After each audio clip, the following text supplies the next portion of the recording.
Bayangin, kamu pinjam uang 13 juta rupiah, tapi pas harus bayar tiba-tiba jadi 17 juta rupiah. Bukan karena bunganya naik, tapi karena nilai uang kamu anjlok. Nah, ini yang lagi dialami kereta cepat Wush sekarang. Masalah KCIC yang seperti yang disampaikan tadi memang ini bom waktu, terutama kami dalami juga masalah KCIC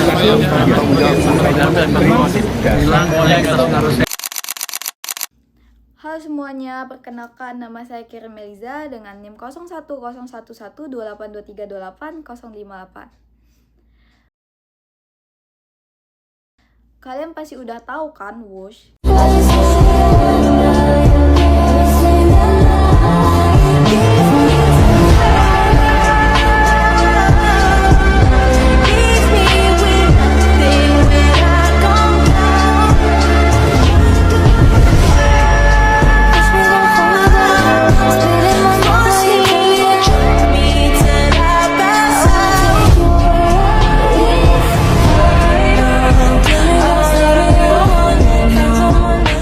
Jakarta-Bandung yang bisa tempuh 142 km cuma dalam 46 menit.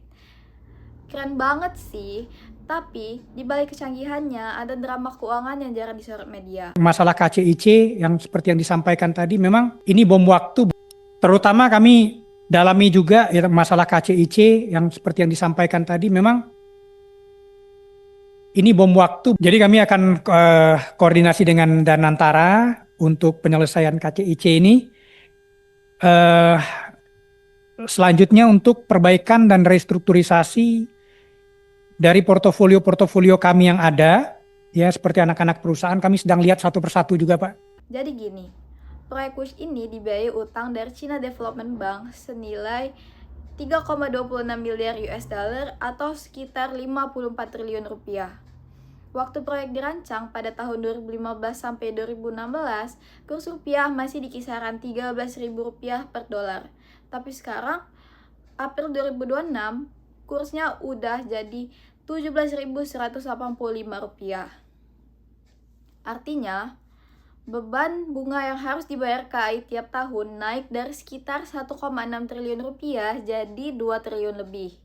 Hanya karena rupiah melemah, bukan karena bunganya naik. Dan itu yang akan aku bahas hari ini. Dalam manajemen keuangan internasional, ada yang namanya foreign exchange exposure, alias paparan risiko nilai tukar. Ini terjadi ketika perusahaan punya kewajiban dalam mata uang asing, tapi pendapatannya dalam rupiah. Contohnya, kamu kerja di Indonesia, gaji rupiah, tapi cicilan motormu dalam dolar. Pas dolar naik, cicilan kamu makin berat, padahal gaji kamu sama aja. Nah, itulah yang dialami Wush setiap harinya. Masalah Wush ini punya nama kerennya, yaitu currency mismatch, atau ketidakcocokan mata uang. Pendapatan KCIC 100% dalam rupiah, yang dimana itu termasuk tiket, pendapatan komersial. Tapi utangnya dalam USD dan RMB. Ibaratnya kamu jualan gorengan bayar Rp2.000 per biji, tapi bayarnya tepungnya pakai dolar. Kalau dolar naik, margin kamu langsung kempes. Dan inilah kenapa depresiasi rupiah sangat menyakitkan buat Wush. Lalu solusinya apa? Ada yang namanya hedging atau strategi lindung nilai. Ini lebih kayak beli asuransi buat risiko kurs. Misalnya, perusahaan bisa pakai forward contract. Kontrak untuk beli dolar di harga yang udah disepakati sekarang. Tapi realisasinya nanti. Jadi kalau dolar naik pun, kamu udah kunci harganya. Sayangnya, Wush tidak menerapkan hedging yang memadai sejak awal. Dan itulah yang bikin beban utang makin berat setiap tahunnya. Oke, sekarang kita lihat datanya. Dari grafik historis kurs USD ke IDR yang sudah terlihat jelas bahwa rupiah konsisten melemah selama satu dekade terakhir.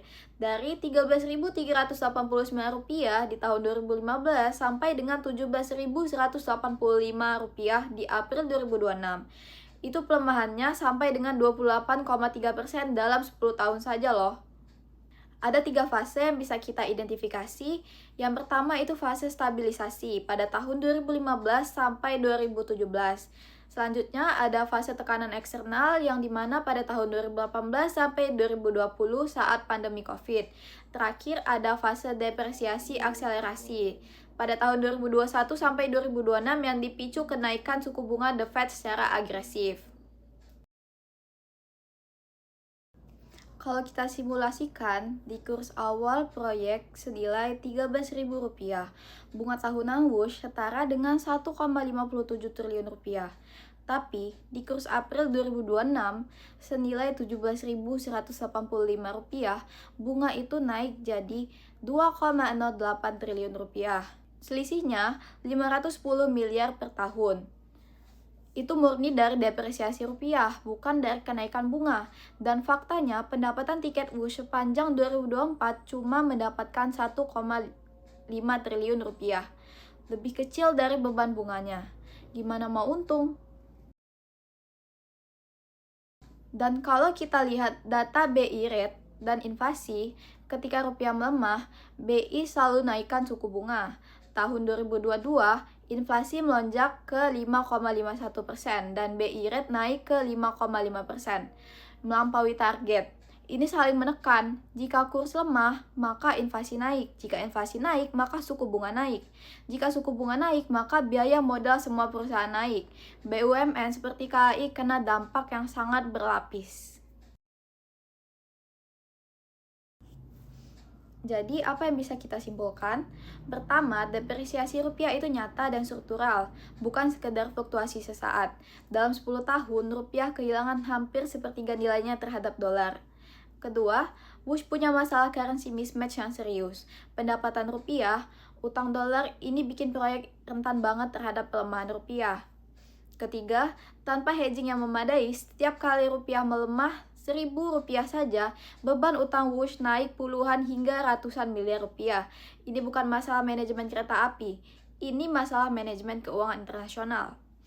Ada 3 rekomendasi utama yang dilakukan. Pertama, PT KAI harus segera implementasi hedging falas. Pakai forward contract atau cross currency swap untuk lindungi beban bunga dari fluktuasi kurs. Kedua, pemerintah perlu diwajibkan analisis sensitivitas kurs untuk semua PSN yang pakai pembiayaan asing, supaya kasus Wush tidak terulang. Ketiga, Danantara perlu bangun platform manajemen risiko falas terpadu untuk semua BUMN, karena kalau dikelola bersama, biaya hedging bisa jauh lebih efisien. Dari seluruh pembahasan ini, kita bisa melihat bahwa fluktuasi nilai tukar bukan sekedar angka di layar, tetapi memiliki dampak nyata terhadap keberlanjutan proyek dan kondisi keuangan perusahaan. Dalam kasus proyek kereta cepat Wush, depresiasi rupiah telah menunjukkan bagaimana beban utang dapat meningkat secara signifikan tanpa adanya penambahan pinjaman baru. Hal ini menjadi pelajaran penting bahwa risiko nilai tukar harus menjadi perhatian utama dalam setiap pembiayaan proyek yang melibatkan mata uang asing. Ke depan, penting bagi seluruh pihak yang terlibat, baik perusahaan maupun pemerintah, untuk tidak hanya fokus pada realisasi proyek, tetapi juga pada kualitas perencanaan keuangan dan manajemen risiko yang matang, transparansi dalam pengambilan keputusan, akuntabilitas dalam pengelolaan pembiayaan, serta koordinasi yang baik antar pihak menjadi kunci agar risiko yang ada dapat diminimalkan sejak awal. Yang tidak kalah penting adalah memastikan bahwa setiap keputusan besar dalam proyek infrastruktur mempertimbangkan dampaknya dalam jangka panjang. Karena pada akhirnya, proyek-proyek seperti ini bukan hanya soal pembangunan fisik, tetapi juga menyangkut stabilitas ekonomi dan kesejahteraan masyarakat secara luas. Oleh karena itu, diperlukan komitmen bersama untuk memastikan bahwa risiko dapat dikelola dengan baik, sehingga manfaat proyek benar-benar dapat dirasakan tanpa menimbulkan beban yang berlebihan di masa depan. Dengan pembelajaran dari kasus ini, diharapkan ke depan perencanaan dan pengelolaan proyek infrastruktur di Indonesia dapat menjadi lebih matang, lebih transparan, dan lebih berkelanjutan. Karena proyek yang baik bukan hanya yang berhasil dibangun, tetapi juga yang mampu memberikan manfaat tanpa menciptakan resiko yang terkendali. Give me the dog, dog, dog.